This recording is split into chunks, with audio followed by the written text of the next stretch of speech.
मोहम्मद शहजाद कुमार, कहाँ से आए हैं? छपरा से। क्या क्या दिक्कत है आपको?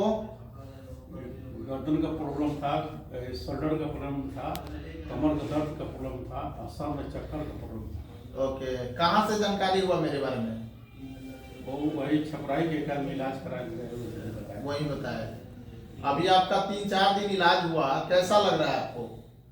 पहले सब कुछ अच्छा महसूस हो रहा है, गर्दन और कमर का दर्द, हाथ का दर्द कैसा लग रहा है? अब 75-80% रिलीज हो गया है।